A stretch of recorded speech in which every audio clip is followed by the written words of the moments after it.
Do you ever run across people who say, well, I would like to be discipled, but there's, maybe this sounds bad, but there's not a lot of people that I really want to emulate around me. Maybe I don't know a lot of godly older men that have that kind of time for me, or something like that. So is the problem for the young person, he fears that an older person won't take time for him?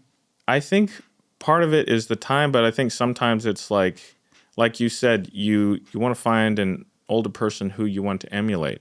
And maybe it's hard to find people who've been consistent with the Lord for a lot of years. Okay. You know what I mean? I tend to think that's not going to be that much of a problem. I think most young Christians know a handful of Christians that they really respect. They see these older people, they are more mature than the younger person. The younger person realizes that. They seem to have consistency of peace and joy in their Christian life. They see that they're very fruitful. They respect those people. So I tend to think it's going to be very rare when a young Christian, unless he's in a country where there are hardly any Christians, and there are countries like that, I think it's going to be rare that a young Christian doesn't know a handful of, say, older men that he respects, and he realizes they're more experienced, they're wiser than I am. Maybe they could help me. Yeah. Now, I do know for a fact, and I've had young people tell me, and now I'm thinking about one of my former students at Moody. She and her husband are married, and they don't have a good marriage. They live in another state, and she told me, I am desperate for an older woman, and preferably an older couple, because I'm struggling in the Christian life. My husband's struggling in the Christian life. We're struggling in marriage. And I have asked several couples in our church for time. And all of them say, we would like to help you. We think we could help you, but we got too much on our plate. We just don't have the time. Now, that's tragic. And so sometimes the older person, the older couple, just say we're too busy. But there's something else. Sometimes that older person, that older couple are intimidated. And they think this way, you're the younger person and you're asking me, the older, for some of my time. I'm afraid to let you get close to me because you're going to see my warts and blemishes and you're going to realize I'm not perfect. You got me too highly rated. And so I'm a little uncomfortable that you're going to see my weaknesses. And so, no, I just don't think I'm the person for you. You need to ask a mentor who's got things more together.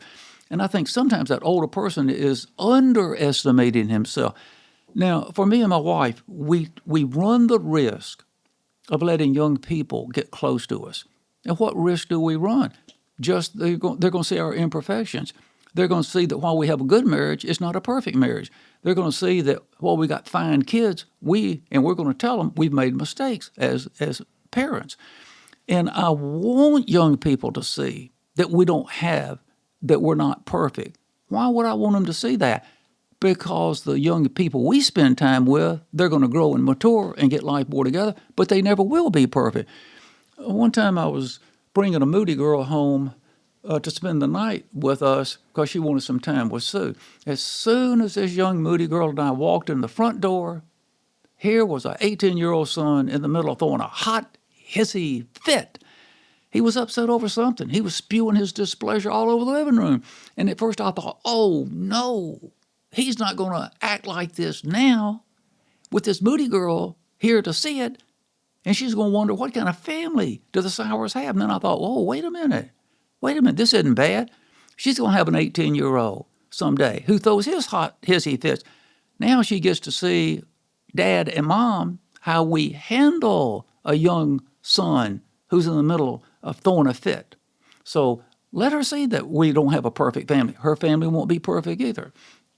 So Sue and I are not intimidated by spending time with young people. I remember I had a real fine young female student here years ago from Ohio. She was just so fine, and she was working in a suburb in a church mentoring young high school girls.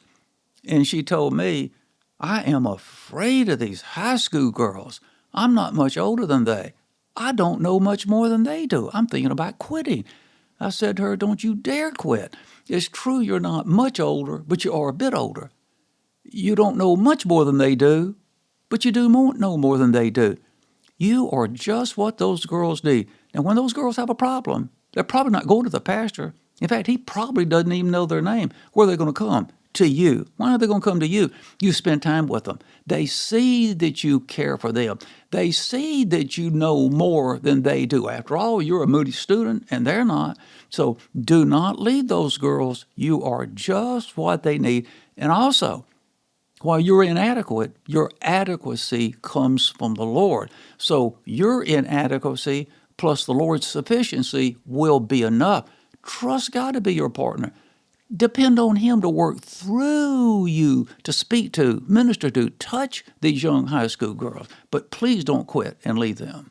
I want to ask about that because how does God's grace help you as a mentor or discipler get through stuff like that? Because I'd imagine that comes up a lot. When you say get through stuff like that, what do you mean by that? Get through your imperfections, inadequacies, the areas that you feel like, yeah, it'd be best if I'm not the guy. I'd rather hand this over to somebody else, Yeah, but sometimes God appoints you to be the guy. Yeah. And I think one of the keys of the Christian life is recognizing what Paul said, I think it's in 2 Corinthians 3, not that we are sufficient of ourselves. Our sufficiency comes from the Lord. And so I would often pray before I go into a class and teach the students, Lord, now if I go in that class by myself, you're not with me, and I teach those students, I can touch them skin deep, won't do them a bit of good. But if you go with me, you can speak through me and penetrate into their heart where it will do them a world of good. And Lord, I just want to remind you of your own words. 1 Corinthians 1:9, God is faithful because He has called us into partnership with the Lord Jesus Christ. And that means anything, Jesus, it means that you and I are partners in that class I'm about to teach, or this young man that I'm going to meet with, or the young woman that my wife's going to meet with. So the only type of servant God has to use today are flawed servants. He doesn't have perfect ones. And in Nehemiah chapter 13, Nehemiah was an incredible help to Judea. He helped them rebuild the city wall. Then he rebuilt morally the community of God that was falling apart spiritually. He was an enormous help to Judea when they returned to Israel from the Babylonian exile. And as wonderful as it was, 3 times in chapter 13 he says, God, remember me. And on the second time he says that, have mercy on me. Now, what do you mean, have mercy on me? Lord, I know that coming back and rebuilding the city walls and trying to organize your people into a good functioning group who pursue you, I've made mistakes. I've upset some people unnecessarily. I haven't done everything right. Have mercy on me. I am an imperfect servant. Well, to me, Nehemiah is one of the greatest men in the Old Testament. He's one of my heroes. And yet he recognized that he was flawed. Well, you and I are going to be that way too. Again, God only has imperfect people to use. And the other day I told my wife, talking about our mistakes in the ministry, it's amazing that God ever accomplishes anything through us flawed servants. But the accomplishment comes through Him. That's why Jesus said, your duty is to abide in relationship with me, and I, through you, will cause you to bear fruit.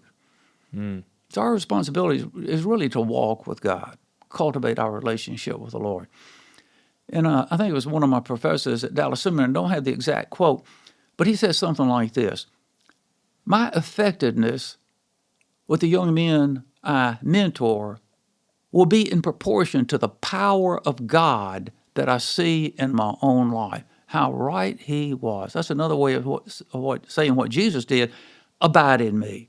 Just remain in a healthy relationship with me, and through you, I will bear fruit. Yeah. So thankfully, Success doesn't depend mainly upon us. Now we gotta be sincere about our relationship with the Lord. If I don't stay in step with the Lord, if there's deliberate sin between me and God, I'm going to be of little, if any, use to anybody, whether from in the class, in a church service, or one-on-one with an individual, or meeting with a couple. I've got to stay in a good, wholesome, healthy relationship with the Lord to be effective.